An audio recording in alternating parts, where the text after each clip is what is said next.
Hello everyone, welcome to my YouTube channel. कैसे हैं आप सब लोग। मैं आपकी अपनी दोस्त रीमा और मैं सिखाती हूँ आपको law of attraction, manifestation, self love and forgiveness पे। आज बात करने वाली हूँ। इस वीडियो को सुनने के बाद आपको अंदाज़ा लगेगा कि क्यों आपका मैनिफेस्टेशन पूरा नहीं हो पा रहा है, क्यों आपकी इच्छा आप तक नहीं पहुँच पा रही है।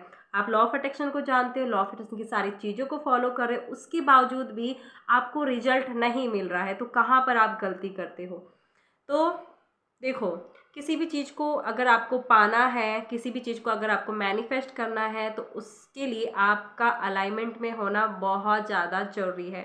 जब आप अलाइनमेंट में होते हो तब आपकी एनर्जी अच्छी होती है। जब आपकी एनर्जी अच्छी होती है तब आप उस एनर्जी से जिस चीज़ को आप पाना चाहते हो, जिस इच्छा को आप मैनिफेस्ट करना चाहते हो, वो उससे मैच करती है, तब जाकर वो चीज़ आपके पास मैनिफेस्ट होती है। अगर आप चाहते हो कि मुझे बहुत सारा पैसा कमाना है, बहुत सारा मुझे पैसा मैनिफेस्ट करना है, और जो आपकी जो जॉब है ना, उस जॉब से आप खुश ही नहीं हो। आपके पास जो पैसा है ना, आप उस पैसे से संतुष्ट नहीं हो। आपके पास जो पैसा है उससे आप उसके लिए आप ग्रेटफुल ही नहीं हो, उसको आप अप्रिशिएट ही नहीं करते हो। तो आपका फोकस कहाँ है? ना मिलने पर, उसकी कमी पर आपका फोकस है। तो वो चीज़ कैसे मैनिफेस्ट होगी? कई लोग बोलेंगे कि हमें हमारी करंट रियलिटी ही ऐसी है, हमारी लाइफ में इतना सब कुछ चल रहा है। कई लोगों की लाइफ में अलग अलग तरह की प्रॉब्लम हो, किसी का हेल्थ का प्रॉब्लम होगा, किसी का रिलेशन का, किसी का करियर का, किसी का पार्टनर वगैरह का रिलेशन का। तो हर किसी की अलग अलग लाइफ है, अलग अलग प्रॉब्लम्स हैं। तो उस चीज़ को हम इग्नोर कैसे करें? जो करंट रियलिटी है ना, क्योंकि हम करंट रियलिटी में जी रहे हैं, हमारी लाइफ में अभी जो चल रहा है हम अभी उसी में जी रहे हैं। तो इस वजह से हम अलाइनमेंट में नहीं आ पाते, क्योंकि उसको इग्नोर कैसे करें? सामने तो आप मेरी वीडियो देख रहे हो और आसपास आपके उस तरह का माहौल बना हुआ है, आपकी करंट रियलिटी उस तरह की चल रही है, और मैं आपको बोल रही हूँ कि आप खुश रहो। तो ये थोड़ा सा आपको अटपटा लगेगा, लेकिन जब तक आप उस चीज़ को इग्नोर नहीं करोगे, तब आपका फोकस कहाँ जा रहा है? उस करंट रियलिटी पे जा रहा है, उस परेशानी पर जा रहा है। जबकि वो जितना आपका फोकस जाएगा, उतनी ज़्यादा वो चीज़ आपकी लाइफ में बढ़ती जाएगी और ज़्यादा अलग अलग तरह से आपकी लाइफ में एंट्री करेगी। तो आपको क्या करना है? करंट रियलिटी को थोड़ा सा इग्नोर करना है। अब एकदम से आपकी जो करंट रियलिटी, एकदम से आप उसको इग्नोर नहीं कर पाओगे। ठीक है, एक एक स्टेप, धीरे धीरे आप कुछ 10-15 मिनट के लिए अपने साथ मेडिटेशन बैठो, मेडिटेशन करो, शांत रहो कुछ टाइम के लिए। अपने को उस उतना बिजी कर रखो कि आपका अपनी करंट रियलिटी में ध्यान ना जाए। कुछ ऐसी एक्टिविटीज़ करो जिसे करने के बाद आपको अच्छा लगता है, अच्छा फील होता है। तो धीरे धीरे आप उस करंट रियलिटी को इग्नोर करने लग जाते हो, यानी कि अलाइनमेंट में आ जाते हो। जब आपकी एनर्जी अलाइनमेंट वाली हो जाती है, जब आप खुश रहना शुरू कर देते हो, हैप्पीनेस आ जाती है आपके अंदर, तब आप उसी तरह की चीज़ों को अट्रैक्ट करते हो। और जो आपकी जो करंट रियलिटी है वो धीरे धीरे धीरे गायब होने लग जाती है, धीरे धीरे ख़त्म होने लग जाती है, क्योंकि आपकी एनर्जी अलाइनमेंट वाली है। आप हैप्पीनेस वाली फ्रिक्वेंसी पे हैं। जब आपकी फ्रिक्वेंसी हैप्पीनेस वाली है, खुश है, रिलैक्स है, काम है, पीस है, तो आपके पास चीज़ें भी सेम वैसे ही आएंगी। जो आपकी जो परिस्थितियां हैं, जो खराब परिस्थितियां चल रही हैं, वो अपने आप गायब हो जाएंगी। तो इसके लिए आप खुद के साथ बैठो, मेडिटेशन करो। जैसे कि एस्थर और जेरी, जो कि अब्राहम हिक्स की किताबों में आप सुन सकते हो, उनको पढ़ सकते हो उनके बारे में। एस्थर और जेरी वो मतलब अलग अलग शहरों में घुमा करते थे, और वो जो ग्लास की चीज़ें हैं, शीशे वगैरह की चीज़ें हैं, उनको बड़ा शौक है उन चीज़ों को इकट्ठा करना। मतलब अलग अलग जगह पर वो चीज़ों को खरीदा करते थे, ग्लास की चीज़ों को।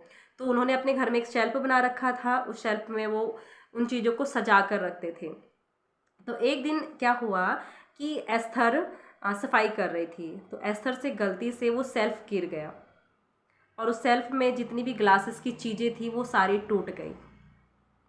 तो जेरी जो दूसरे रूम में बुक पढ़ रहे थे, तो वो दौड़ते हुए चले आए, कि उनको पता था कि एस्थर चप्पल नहीं पहनती है घर में, अगर ग्लास टूटे हैं तो कहीं उसके पैरों में ना चुभ जाए। तो जेरी दौड़ते दौड़ते आए, उन्होंने बोला कि रुक जाओ, वहीं पर रुक जाओ, तुम्हारे पैरों में ग्लास चुभ ना जाए, क्योंकि मुझे पता है तुम चप्पल नहीं पहनती हो।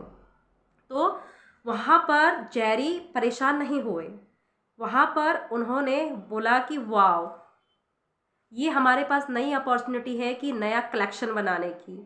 अब हम नई चीज़ों को खरीदेंगे, नई और ग्लासेस वाली और अपॉर्चुनिटी लाएंगे इस चीज़ में, और ज़्यादा चीज़ों को कलेक्शन करेंगे ताकि और ज़्यादा चीज़ें हमारी लाइफ में, नई नई चीज़ें हमारी लाइफ में आए। तो कहने का ये मतलब है कि अपनी करंट रियलिटी को थोड़ा सा इग्नोर करो आप, तभी आपकी लाइफ में अच्छी चीज़ें आएंगी। जैसे एस्थर और जेरी ने उस चीज़ के लिए वो परेशान नहीं हुए, दुखी नहीं हुए, रोने धोने नहीं लगे कि ये टूट गया। उन्होंने इस चीज़ को ये माना कि वाह, ये नई अपॉर्चुनिटी हमारे पास, नया अवसर मिला है कि हम और ज़्यादा बड़ी चीज़ करें और अच्छी चीज़ें करें और ज़्यादा अच्छी अच्छी चीज़ों का कलेक्शन करें, ग्लासेस वगैरह का। तो उन्होंने उसको अपॉर्चुनिटी के रूप में देखा। अगर आपकी लाइफ में अभी जो भी करंट रियलिटी आपकी चल रही है, तो उसमें आपको कुछ पॉजिटिव चीज़ों को ढूंढना है। ये ठीक है, अगर ये चीज़ मेरी लाइफ में आई है तो इससे बेहतर मेरी लाइफ में हो सकता है, इससे बेहतर मैं अपनी ज़िंदगी को कर सकती हूँ, इससे बेहतर नई अपॉर्चुनिटी मेरी लाइफ में आ रही है। तो आप उसको थोड़ा सा इग्नोर करो, क्योंकि जब तक इग्नोर नहीं करोगे ना, तब तक आपकी लाइफ उसी में ही चलती रहेगी, और फिर आप मतलब पूरी लाइफ टाइम उस चीज़ को ही जीते रहोगे, उस तरह की चीज़ों को अपनी लाइफ में अट्रैक्ट करते रहोगे। तो अपनी करंट रियलिटी से थोड़ा सा बाहर निकलो, उस चीज़ में पॉजिटिव को ढूंढना शुरू कर दो, क्योंकि जब तक आप प्रेजेंट में अपनी करंट रियलिटी में फंसे रहोगे, तब आप अपनी लाइफ में नई अपॉर्चुनिटी को कैसे अट्रैक्ट करोगे।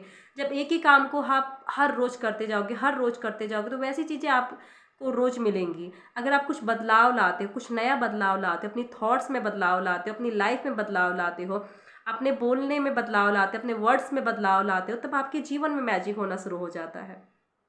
तो बाहर निकलो, अपनी इस परिस्थिति से इग्नोर करो, तभी आपकी लाइफ में मैजिक होना शुरू होगा। तब भी आपकी एनर्जी अलाइनमेंट वाली एनर्जी होगी, और जब आपकी अलाइनमेंट वाली एनर्जी होती तब आपकी लाइफ में मैजिक होना शुरू हो जाता है।